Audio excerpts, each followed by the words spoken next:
De nuevo por aquí, en esta ventana de diálogos urbanos en español, hoy con Fernando Páez, nuestro invitado especial del día de hoy, y vamos a tocar la gestión del transporte y la experiencia del usuario. Un tema definitivamente muy importante que siempre es polémico porque muchas veces pues básicamente al usuario se le echa a un lado en las decisiones en muchos casos y se primician la toma de decisiones más bien de orden político o de orden financiero. Y ya por aquí estamos teniendo a nuestro invitado y en segundos nos veremos ambos aquí en pantalla.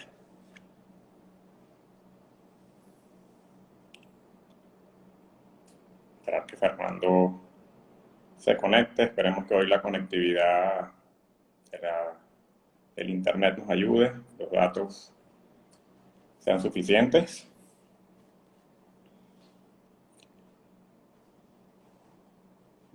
Vamos a esperar.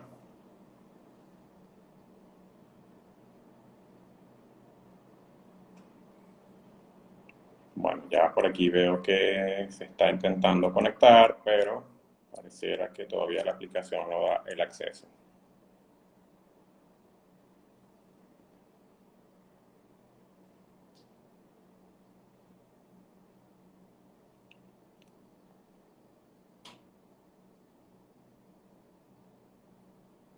Me está diciendo que Fernando no puede conectarse.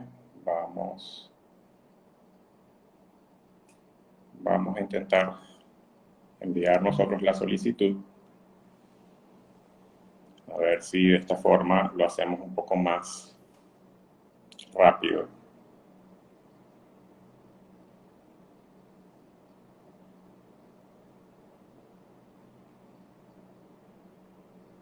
Esperemos que sí. Bueno, por lo pronto agradecemos a todos los que se van conectando. Por aquí vemos gente ya en espera pues, de que iniciemos la actividad el día de hoy. Y a los que nos verán posteriormente, pues también de igual forma le agradecemos porque en efecto la intención siempre es transmitir conocimiento, buenas experiencias y definitivamente buenas prácticas, que es lo que finalmente va a permitir dar el paso de la transformación de nuestros espacios urbanos hacia ciudades con mayor calidad de vida, más humanas, más amables. Creo que estamos teniendo un poco de problemas para la conexión con Fernando. Vamos a intentar de nuevo enviar la solicitud. Por acá nos saludan ya mucha gente. Por aquí veo a Fernando. Ahora sí. Ahí. Hola Jesús, ¿Cómo estás, Fernando? ¿me oyes bien? Sí, te oigo bien. ¿Tú a mí? Sí, perfecto, muchas gracias. Vale, a ti. Ya finalmente lo logramos. Bueno, iniciamos de una vez con la introducción del día de hoy. Tomé un fragmento de una publicación que hizo el BID en marzo de 2019 y refiere particularmente lo que tiene que ver con los sistemas de transporte urbano, como lecciones aprendidas desde la perspectiva de la prestación del servicio, y toca específicamente el caso colombiano, digamos, muy ad hoc al programa de hoy con Fer. Por aquí tomé algunos fragmentos como les comento, vamos a tocar algunos para no hacerlo tan largo. Se dice, el transporte público es un servicio esencial y por lo tanto debe estar bajo la dirección, regulación y control del Estado. Desde el año 2000 se inicia en Colombia la implementación de sistemas de transporte masivo en ciudades de más de 600.000 habitantes y desde el año 2010 de los sistemas estratégicos de transporte en ciudades entre 250.000 y 600.000 habitantes. Este es un dato súper importante. Los objetivos de la implementación de estos sistemas son mejorar las condiciones de servicio del transporte público, de pasajeros y el tránsito en general, contribuyendo a estructurar ciudades sostenibles y competitivas que permitan a los ciudadanos tener oportunidades seguras de movilidad bajo principios de eficiencia, equidad y protección medioambiental, objetivos que se fundamentan en el documento de COMPES 3167 del 2002, que indica que la política para mejorar el servicio de transporte público urbano de pasajeros es básicamente la que incluye a los sistemas masivos de transporte público. Se cuenta aquí con 15 sistemas, se mencionan muchos de ellos, y se dice que en el marco de esta política se han implementado 7 sistemas integrados masivos y se tiene en proceso de estructuración y o implementación 8 sistemas estratégicos de transporte público. Se menciona también que a partir de las lecciones aprendidas, algunos resultados de las implementaciones de proyectos también han dado un poco de esta visión, conservando siempre el objetivo de implementar estos sistemas para el mejoramiento de la calidad de transporte público y la reducción de la contaminación producto de la movilidad, con el propósito de orientar las acciones sobre estos sistemas hacia elementos que los direccionen al cumplimiento de ese objetivo, que es mejorar la calidad de vida de la población. Los sistemas de transporte público de pasajeros tienen el gran reto de lograr cubrir los costos de niveles de servicio competitivos para satisfacer las necesidades de la demanda. Se recogen algunas lecciones aprendidas en el caso de las estructuraciones técnicas, legales y financieras vigentes para este momento, y se mencionan aquí algunos componentes como la institucionalidad, la perspectiva pública, la perspectiva de actores privados, la calidad de servicio, los alcances de los componentes tecnológicos y la sostenibilidad financiera. Se parte del principio establecido en la Ley 336 del año 96, en la que se indica que el transporte es un servicio público esencial y por lo tanto debe estar bajo la dirección, regulación y control del Estado. Es decir, que se requiere de la gestión y la implementación de acciones concretas y definitivas que permitan la materialización del principal objetivo de los sistemas, que se puede resumir en dar respuesta a las necesidades de movilización urbana, con seguridad y con calidad. Bueno, para no hacerlo un poco más largo este tema, quiero hablar también aquí de lo que comentan acerca del énfasis en la transformación empresarial, de quienes operan también los sistemas, y se mencionan algunas cosas importantes: operación conjunta entre las distintas empresas, administración de las empresas bajo un gobierno corporativo y no bajo esquemas de negocios familiares, diseño de oferta y operación eficiente que permite tener margen de utilidad para hacer sostenible el negocio, administración conjunta de los patios, taller entre las empresas que conforman, digamos, la empresa o operador único, el control de los vehículos por parte de las empresas de transporte y no de los propietarios, para que sean administrados y gestionados bajo estándares de calidad de la agrupación empresarial, y contar con suficiente mano de obra calificada para la conducción de los autobuses, teniendo balance entre los ingresos y las jornadas laborales. También se menciona que entre las ciudades estudiadas se encuentra una amplia diferencia en el grado de la maduración de los procesos de transformación empresarial. Tocan el caso particular de Cali, donde lo mencionan como un buen ejemplo. Y también por acá mencionan que la Política Nacional de Transporte Urbano cambia en el año 2015. Se introduce un modelo de autosostenibilidad financiera en los sistemas de transporte público y consideran fuentes alternativas para la financiación de la operación adicionales a la tarifa del usuario. Se recuerda que la política de autosostenibilidad se genera a partir de dificultades financieras que afectaron la prestación del servicio en algunas ciudades. Esta situación de orden jurídico se empieza a aclarar con la Ley 1753 del 2015, y a partir de la misma se considera importante reseñar la gestión de la cobertura de diferencias tarifarias, en el cual los gobiernos locales inician la implementación de fondos de estabilización y subsidios a la demanda, alimentándose en este momento de recursos provenientes de multas, entre otras fuentes de recursos adicionales. Bueno, con esto, para entrar ya en materia, les presento a nuestro invitado de hoy, Fernando Páez. Fernando es el director de movilidad urbana en el Instituto de Recursos Mundiales para México, WRI, vinculado a él desde el año 2012, cuando era CTS en México. Posteriormente, bueno, ya migró a ser WRI México y ahí lo tenemos desde ese momento. Es administrador público de la Escuela Superior de Administración Pública de Bogotá, Colombia, especialista en Administración de la Calidad y la Productividad de la Universidad del Valle, en Cali, Colombia. Es MBA por la Universidad del Rey Juan Carlos, en España. Ha realizado estudios avanzados de administración de gobiernos municipales, también a partir de la Unión Iberoamericana de Municipalistas de España.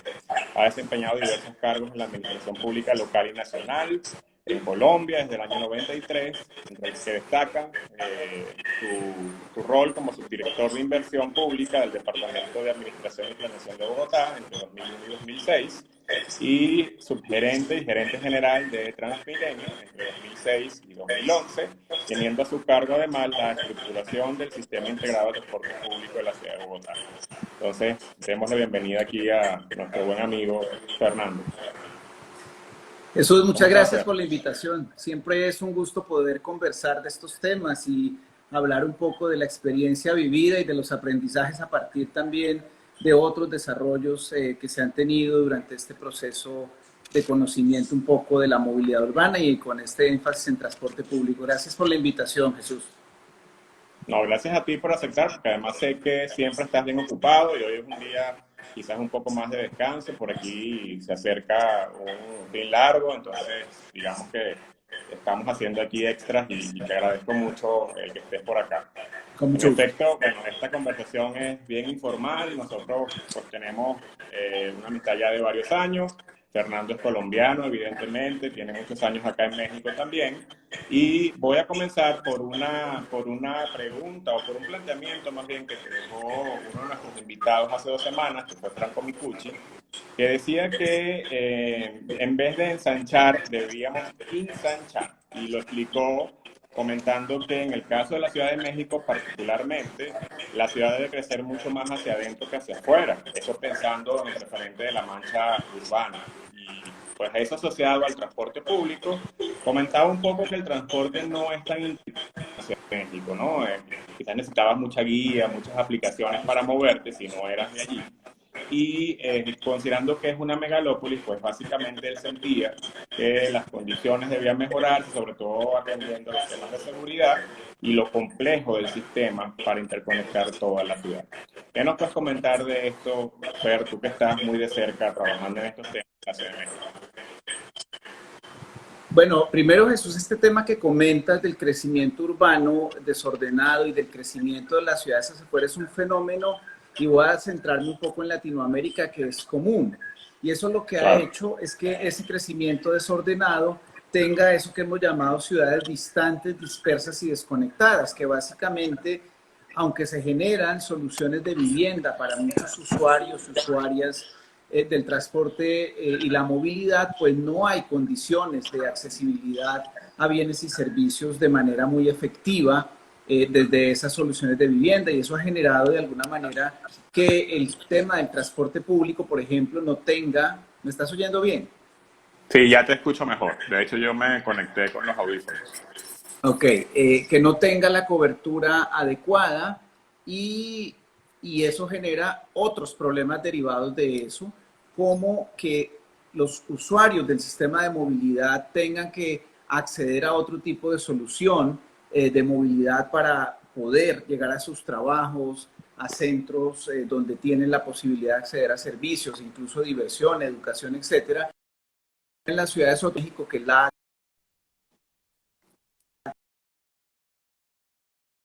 que es incluso problemas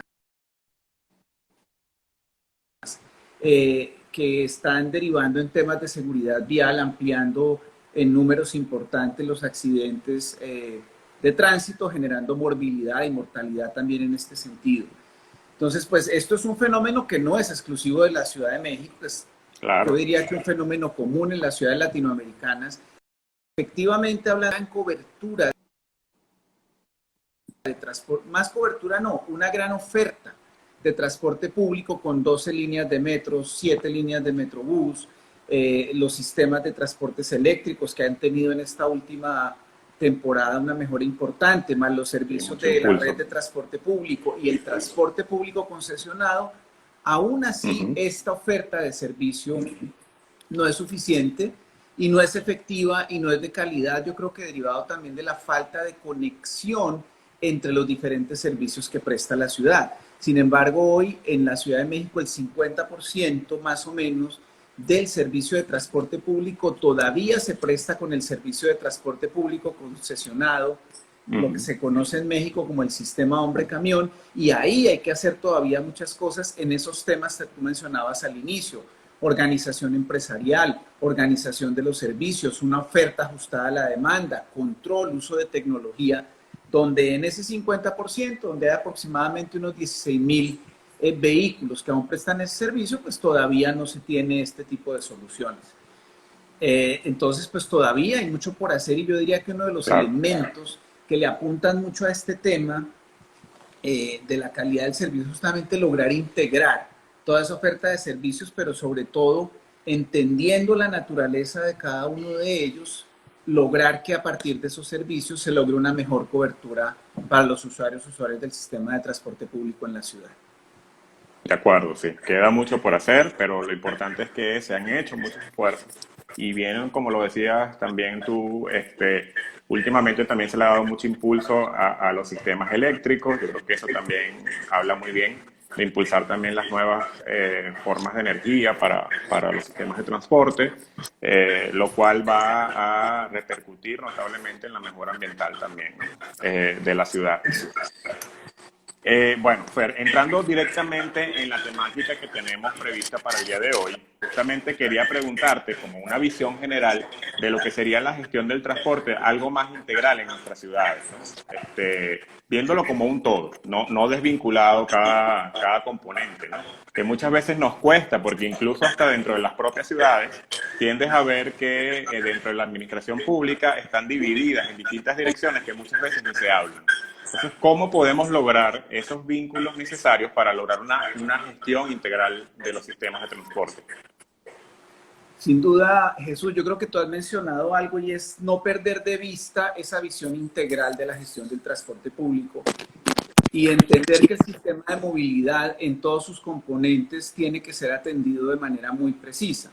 Esto tiene que ver con el punto anterior, porque cuando uno piensa el sistema de movilidad, tiene que pensar un sistema de movilidad que se asocie al crecimiento urbano, a los usos del suelo, a la cantidad de acciones que necesitan los ciudadanos para acceder a bienes y servicios. Y en ese sentido, hablando de la gestión de la movilidad en las ciudades, y me iría un poco más allá, tenemos que gestionar muy bien un componente fundamental que es la infraestructura. Y la infraestructura necesaria para la movilidad pues tiene que responder a esos elementos que acabo de mencionar. Pero adicionalmente tener claridad de la jerarquía de esa infraestructura dependiendo de esos elementos de crecimiento urbano, de usos del suelo, de necesidades de conectividad para los ciudadanos.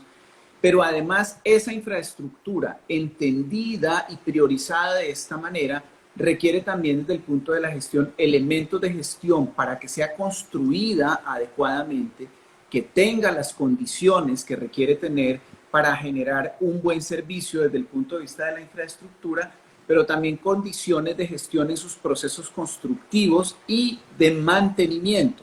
Ahí hay un tema fundamental que normalmente se olvida y es que la infraestructura se construye pero no se mantiene y ese es un elemento fundamental del adecuado funcionamiento del sistema.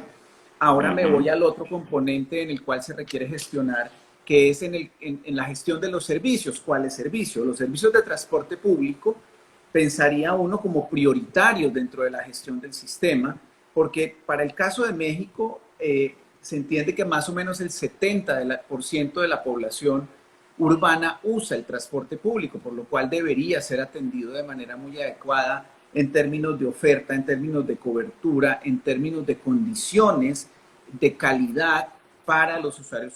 Luego, el transporte no motorizado, que también requiere infraestructura, pero que en términos de servicio requiere también que los usuarios del sistema tengan el conocimiento y la capacitación adecuada para hacer un uso adecuado de ese servicio de movilidad activa, sea el uso de bicis o sea incluso zonas en las cuales se puede caminar y donde se requiere también que los usuarios del sistema entiendan que el uso de esos elementos requiere también unas condiciones de conducta para que funcionen adecuadamente y conecten con otros servicios.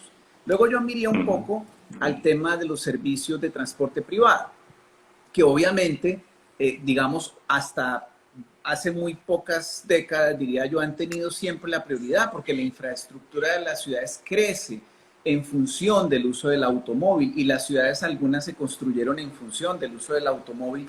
Y aquí en términos del servicio hay que pensar en muchas estrategias de gestión para el uso del transporte privado y tener cierta racionalidad, y eso implica también información, comunicación a los usuarios para efectos de usar adecuadamente este servicio. No es una guerra contra el transporte individual privado, Claro.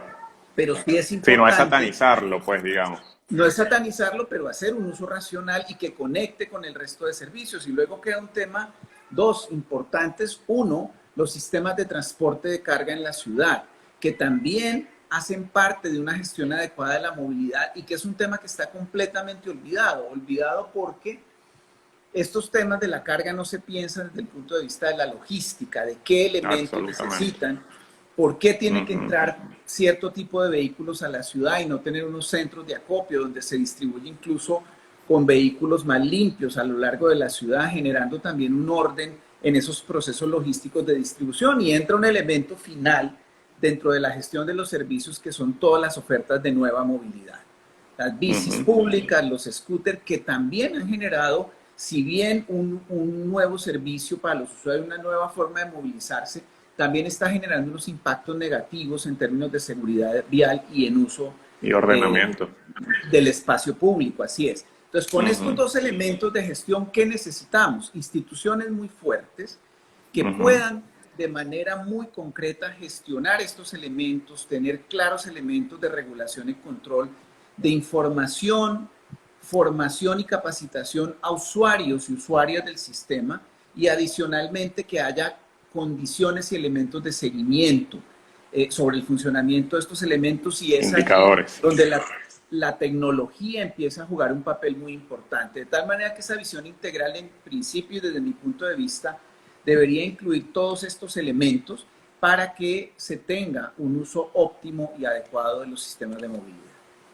De acuerdo, de acuerdo. Fíjate que incluso ahí tocando, haciendo toda esta revisión que haces muy bien, de todos estos elementos que de alguna manera garantizan una buena gestión, pues obviamente está el tema de la gobernanza.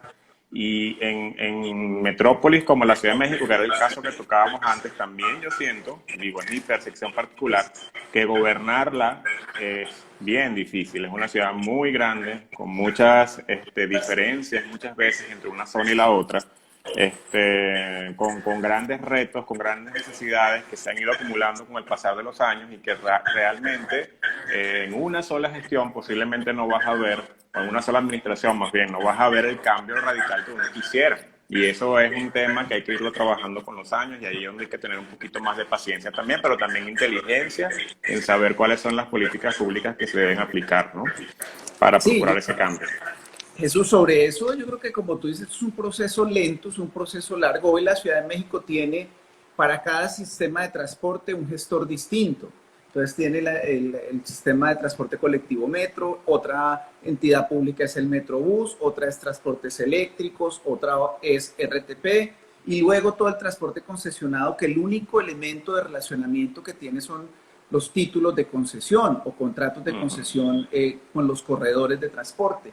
Y eso no, hoy día no está visto como un todo. Cada uno gestiona, controla, planea de manera individual desde su nicho. Y ahí es hay donde una falta de integración, pues, digamos. Hoy en la ciudad está trabajando de manera importante en lograr tener una visión integrada de gobernanza del sistema, pero como bien dices tú, es un proceso lento, porque además vienen otros elementos que ponen barrera a eso, como los protagonismos institucionales, que derivan también del tipo de ingresos, del tipo de sistema, y ahí muchas veces se aleja esta visión de quien realmente usa el servicio y que debería estar al centro de la solución, que es el usuario del sistema, Así es. sea cualquier servicio que sea.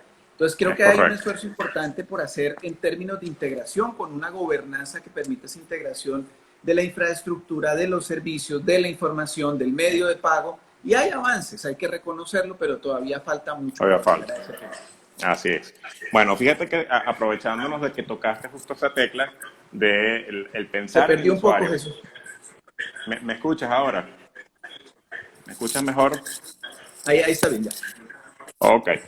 Sí. Te decía que justo tocando esa tecla que ahorita mencionabas acerca de los usuarios, Quizás se queda a veces la duda de si realmente todos los que planean y diseñan los sistemas y los gestionan, por supuesto, piensan realmente en el usuario, que muchas veces es mucho más mandatorio la variable política y, por supuesto, la rentabilidad financiera de los sistemas.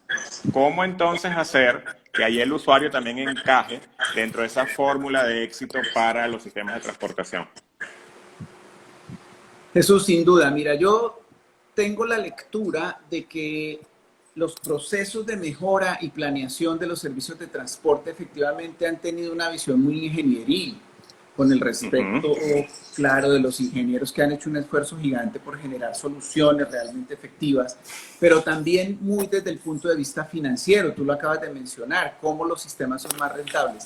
Y esos dos elementos pierden de vista elementos fundamentales que permiten ver que el usuario está en el centro. Uno, temas de servicio ofertado, pero ¿en qué condiciones? Gran parte de los problemas de los sistemas de transporte que se han modernizado en las últimas décadas es la alta ocupación.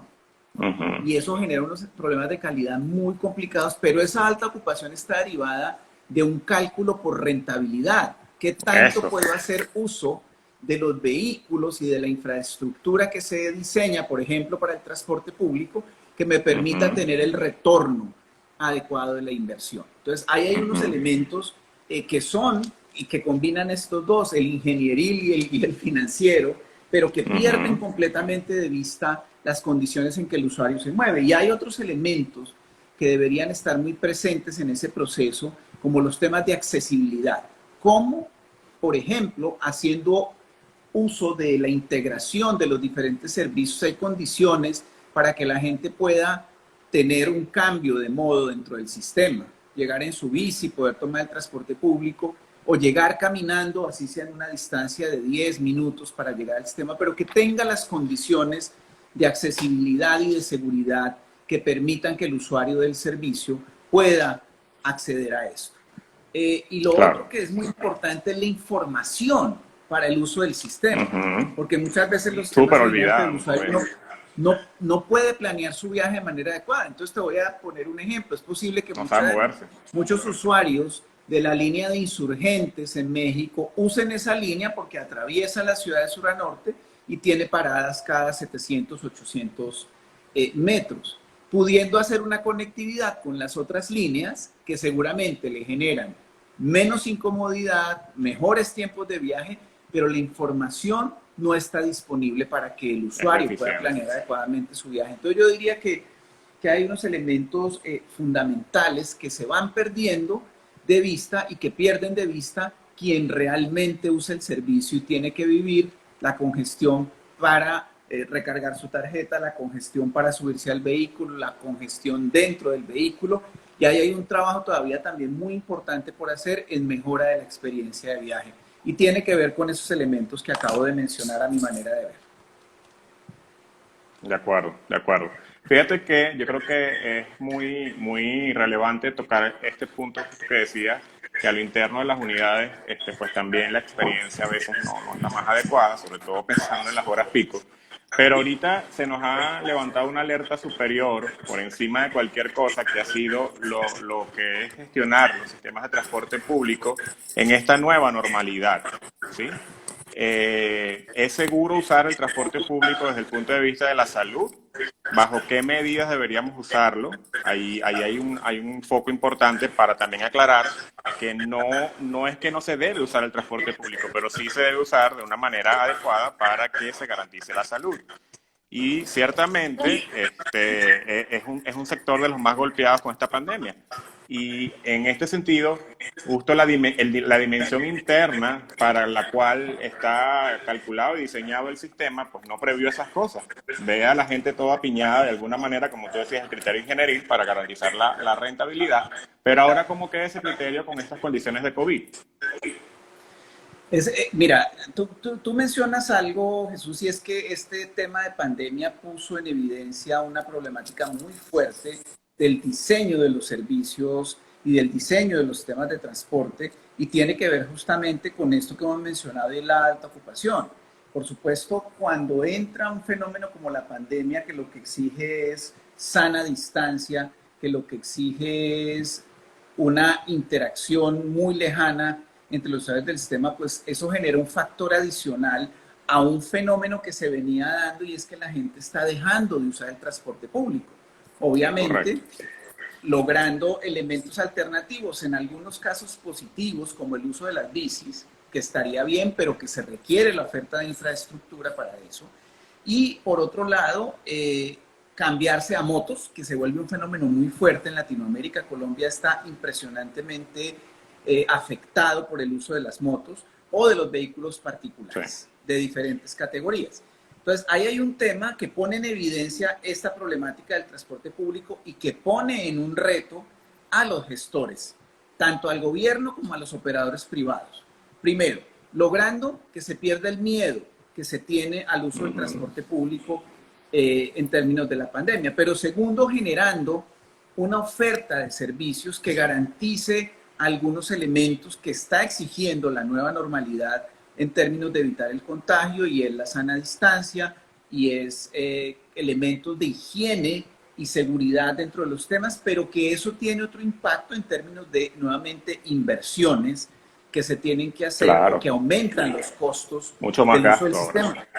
Y eso pone en un reto a los gobiernos para identificar cuáles son esas fuentes de financiamiento, cómo ampliar la oferta o incluso cómo lograr que se use la capacidad de los sistemas de manera adecuada con decisiones de política pública como horarios escalonados. Ya muchas ciudades lo están haciendo para evitar esas congestiones en las horas pico, porque si uno se pone a ver la oferta, no, a ver la disponibilidad de vehículos, por ejemplo, los sistemas de transporte público, la capacidad completa se usa en eso que llamamos las horas pico, las horas punta, pero durante el día el 60% de los vehículos están guardados.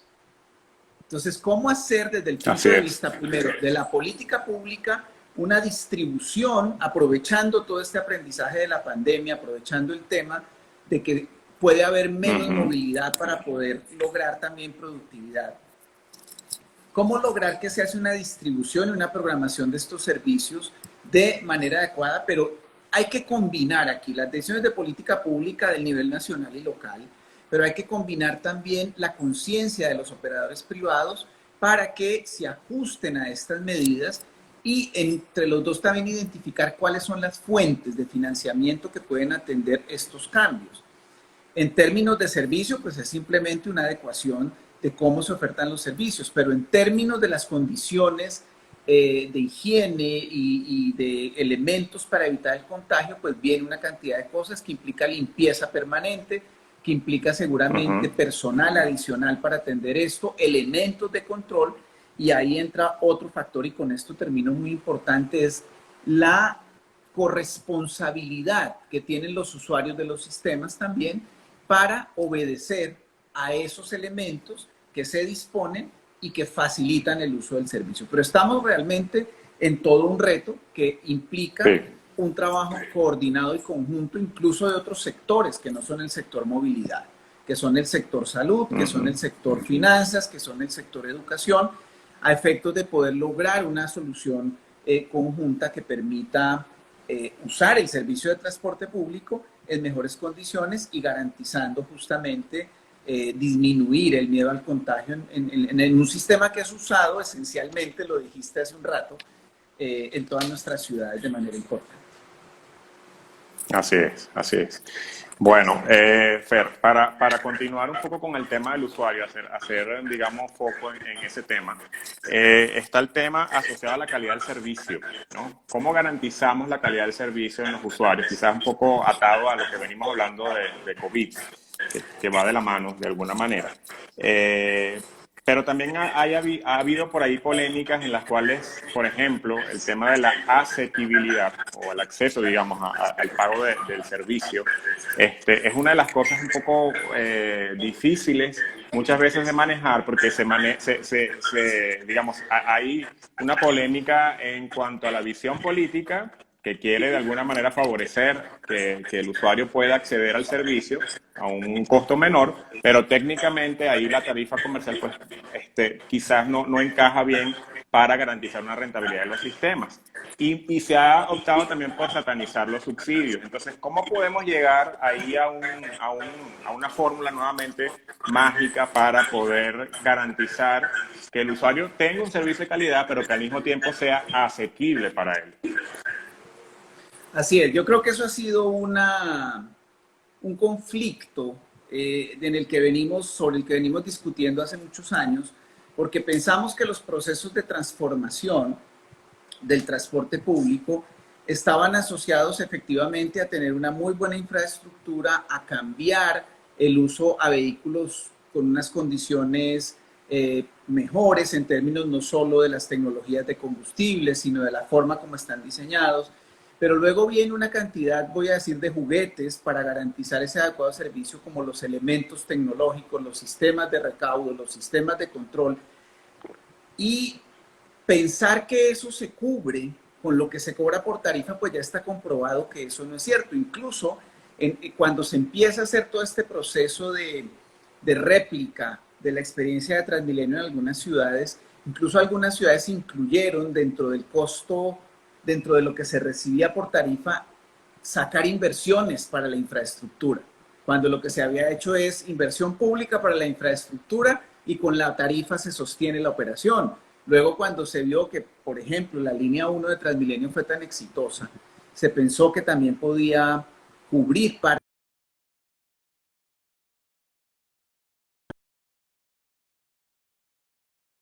Implica costos adicionales y sin duda implica identificar nuevas fuentes de financiamiento.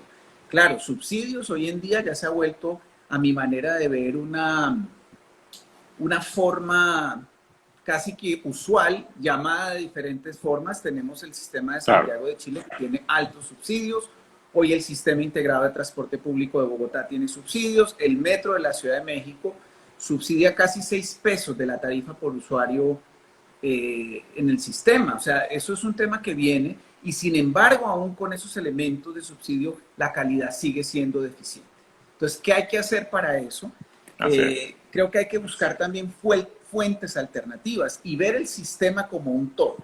Ver el sistema como un todo implica ver qué tipos de ingresos podemos lograr del uso del vehículo privado, qué tipos de ingresos incluso podemos lograr con la explotación de datos que se logran de los sistemas. Es decir, muchos recurrimos también a tener un ingreso adicional en algún momento para el sostenimiento del sistema con publicidad.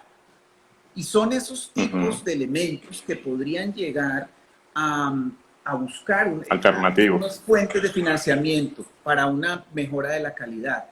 Ahora bien, yo creo que hay elementos, un elemento muy importante hoy es cómo lograr que el sector privado, no solo el sector del transporte, sino otros sectores de la parte privada pueden lograr tener arreglos, acuerdos que permiten que haya inversión adicional para garantizar la calidad e incluso elementos que ellos pueden promover en los sistemas y que generan algunas condiciones de calidad. Pero definitivamente, Jesús, esto es un tema que está sin resolver y hoy con pandemia se vuelve un reto el triple todavía más de importante, justamente porque ante la disminución de la demanda en los sistemas, los ingresos para los operadores de servicios, sean públicos o privados, se han disminuido. Ayer leí un artículo de cómo Transport for London trae un problema financiero muy complicado. Quien creyera, en Europa, uno de los sistemas que tomamos como referencia, pero tiene unos problemas de financiamiento muy fuertes porque estaban invirtiendo también en nueva infraestructura, al igual que en nuestros países la infraestructura se encareció, la infraestructura ha tenido demoras y eso ha encarecido también la implantación de los nuevos servicios, pero eso más la reducción de ingresos por tarifa derivado de la disminución de la demanda, pues tiene a los sistemas en general en un tema muy complejo. Yo creo que aquí se requiere, sin duda, que el gobierno, los gobiernos, el Estado meta la mano en las inversiones para el transporte público, entendiendo un tema que tú dijiste al inicio de la esencialidad del transporte público. Esto es un sistema esencial. Y el derecho a la movilidad, del que estamos hablando tanto y que ahora en México es constitucional, tiene que garantizarse a través Así de es. inversiones adecuadas que tiene que apersonarse el Estado. Pero claro, eso implica, repito, que venga una combinación también de inversión privada, donde hoy el sector privado, por ejemplo, para incluir flota eléctrica en los sistemas, está dispuesto a invertir en la forma en que se suministra la energía, invertir en los equipamientos que se requieren para eso. Hay que explorar ese tipo de cosas y creo que ahí tenemos una tarea importante quienes estudiamos estos temas. Nuevos retos que se nos suman. Así es. Fer, fíjate, justamente mencionando este tema del derecho a la movilidad que en estos últimos meses, digamos, ha sido muy sobre la palestra, ha estado muy sobre la palestra aquí en México, porque finalmente se logró que fuese un derecho constitucional, justamente. Y casándolo un poco con con lo que mencionaba al principio en la introducción de este tema de los servicios estratégicos que en Colombia se atienden, digamos, con especial atención, valga la redundancia, y reciben fondos nacionales para ciudades de menos de 500.000 habitantes. Aquí en México, justamente, una de las grandes situaciones que muchas veces se presentan es que hay ciudades que requieren mucha atención, mucho ordenamiento en sus sistemas de transporte público, pero por no ser una ciudad de más de 500.000 habitantes, quizás no pueden acceder de forma tan fácil a